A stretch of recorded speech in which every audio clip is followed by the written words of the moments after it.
வேட்புமனு தாக்கல் செய்கின்ற தேதியில் நான் உங்கள் சார்பாக தேசிய ஜனநாயக கூட்டணியின் சார்பாக என்னுடைய வேட்பாளரை தாக்கல் செய்த போது அதில் பல கட்சிகள், எந்த கட்சி என்று உங்களுக்கு தெரியும், இன்னைக்கு நாட்டில் நிறைய பன்னீர்செல்வங்கள் வந்து விட்டார்கள். அந்த வேட்புமனுவை கள்ளத்தனமாக பார்த்து அவர் எந்தெந்த சின்னத்தில் கேட்டிருக்கிறார்கள், எந்தெந்த சின்னத்தில் அவர் கேட்டிருக்கிறார் என்று தெரிந்து அறிந்து கொண்டு தமிழ்நாட்டில் இருக்கின்ற அனைத்து தொகுதியில் இருக்கின்ற வேட்பாளர் பட்டியலை பார்த்து பன்னீர்செல்வம் பேர் எங்கெங்கே இருக்கிறது என்று அவர்கள் தேடி கண்டுபிடித்து ஒரு 6 பேர்களை, அதுவும் ஓ இன்சியல் இருக்கின்ற 6 பேர்களை அங்கே வேட்புமனு தாக்கல் செய்ய வைத்திருக்கிறார்கள். இது நமக்கு மிகப்பெரிய விளம்பரத்தை தந்தது. எவ்வளவு ஒரு குறுகிய நோக்கம் இருந்தால் என்னுடைய பேருக்கு ஏற்றாற்போல் இணையாக இன்சியலும் எங்களுடைய தந்தையின் இன்சியல் வருகின்ற வகையில் அவர்கள் அவர் 6 என்ன தம்பி தந்தைன்னு சொல்றேன். ஆனால் அவர்கள் ஒன்றை மட்டும் உணர வேண்டும், ஒன்றை மட்டும் உணர வேண்டும்.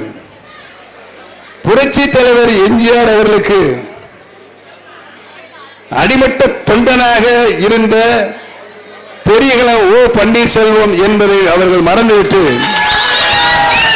புரட்சி தலைவி அம்மா அவர்களுக்கு விசுவாசமிக்க தொண்டனாக இருந்தவர் தான் ஓ பன்னீர்செல்வம் என்பதை மறந்துவிட்டு அவர்கள் பல ஊர்களை தேடிக்கொண்டு விடுத்து என் தந்தையின் பேர் ஓட்டக்கார தேவர், அந்த என் தந்தையின் அதே பேர் கொண்ட தந்தையாக அவர்கள் எங்கேயும் கண்டுபிடிக்க முடியவில்லை. இல்லை, பல பேர் ஒச்சா தேவர், ஒச்சுக்கால, அப்புறம் நானு ஒய்யா தேவர், இப்படி பல பேர்களை கண்டுபிடித்து எல்லா அவருடைய மனுவில் பூரா நான் என்னென்ன சின்னம் கேட்டனோ அந்த சின்னத்தையும் அங்கே அவர்கள் கேட்டார்கள். முதலில் நான் வாலி கேட்டேன், அவர்கள் வாலி கேட்டார்கள். இரண்டாவது பலாப்பழம் கேட்டேன், அவர்கள் பலாப்பழம் கேட்டார்கள். நான் திராட்சை கொத்து கேட்டேன், அவர்கள் கொத்து கேட்டார்கள். இந்திய தேர்தலுடைய வள்ளிமுறைகளை விதிமுறைகளின்படி முதல் மனதை எடுத்துக்கொண்டு இந்த வாலி சின்னத்தை யாரெல்லாம் கேட்டிருக்காங்க என்று கேட்கின்ற பொழுது இந்த பன்னீர்செல்வம் பேர் இருக்கின்ற எல்லாரும் நாங்களும் கேட்டிருக்கிறோம், நாங்களும் கேட்டிருக்கோம் சொல்ல இந்த 6 பேரையும் குலுக்கி போட்டு எடுத்தாங்க. யாரோ ஒருத்தருக்கு வாலி சின்னம், வாலி எடுத்துட்டு போயிட்டாரு அவர் வெளியே. ரெண்டாவதாக பலாப்பழ சின்னம், இந்த பலாப்பழ சின்னத்தையும் குழுக்களில் போட்டாங்க. நாங்கள் அப்போ தான் இங்கே வந்தேன் கலெக்டர் ஆஃபீஸுக்கு. வந்துட்டு கொஞ்சம் பார்த்தா வெயிட் பண்ண லேட் ஆகிட்டு இருந்துச்சு. நான் திருவாடனை இந்த மாதிரி கூட்டத்தில் கலந்து சென்று விட்டேன். நெருக்கி நான் திருவாடனை தொகுதிக்கு பக்கத்தில் போகின்ற பொழுதுதான் குழுக்களின் மூலமாக நம்மளுக்கு பலாப்பழம் சின்னம் கிடைத்திருக்கின்ற தகவல் வந்தது. அடுத்த 2வது நிமிஷம் அந்த ரவுண்டானாக்கு போயிட்டோம். எங்க திருவண்ண ரவுண்டானாக்கு அங்கு நூற்றுக்கணக்கான தாய்மார்கள், சகோதரிகள் அங்கு வரிய விரிந்து கோரஸாக நம்ம கிராமத்தில் பாட்டு போட முடியல, தெருக்கூத்தூர் பப்ப அது மாதிரி பலாப்பழம் பலாப்பழம் பலாப்பழம், எங்கள் சின்னம் பலாப்பழம், எங்கள் சின்னம் பலாப்பழம் என்று கோஷமிட்டார்கள். அந்த தாய்மார்கள் குரல்தான் இன்றைக்கு ராமநாதபுரம் நாடாளுமன்ற தொகுதி முழுக்க இன்றைக்கு ஒலித்துக் கொண்டிருக்கிறது. ஆக இறைவனால் தந்த வரம் இது.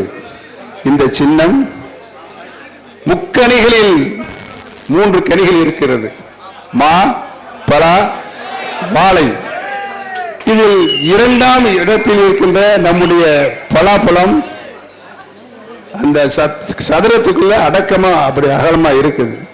எப்படி பார்த்தாலும் எத்தனை சின்னங்களுக்கு வந்தாலும் இந்த பலாப்பழம் பெருசா தெரியும். அப்படி ஒரு நிலை இன்றைக்கு ஆண்டவன் தந்த வரப்பிரசாதமாக அமைந்திருக்கிறது என்பதனை, அது நீங்கள் செய்த பிரார்த்தனை, 22 நீங்கள் செய்த பிரார்த்தனை.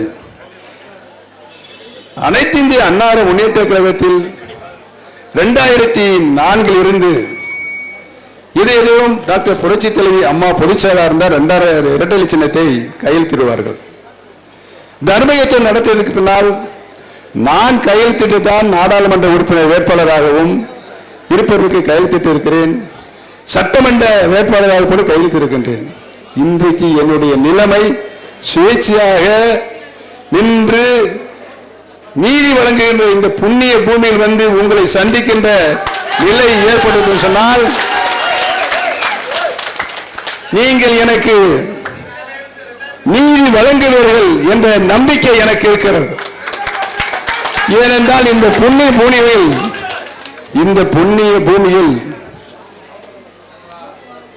நீங்கள் மண்ணின் மைந்தராக இங்கு உருவாகி இருக்கிறீர்கள்.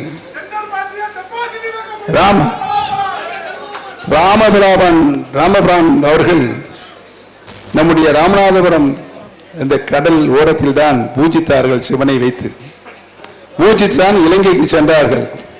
வெற்றியோடு திரும்பி வந்து மீண்டும் பட்டாபிஷேகத்தில் ஏற்றுக்கொண்டார்கள் என்ற வரலாறு நம்மிடம் இருக்கிறது.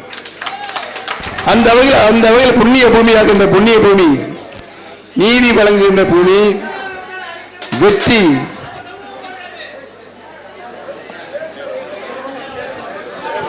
நீதிமான்களாக இருக்கின்ற நாடாளுமன்ற தொகுதியில் திரு நரேந்திர மோடிஜி அவர்கள் தேசிய ஜனநாயக கூட்டணி சார்பாக என்னை வேட்பாளராக நிறுத்தியிருக்கிறார்.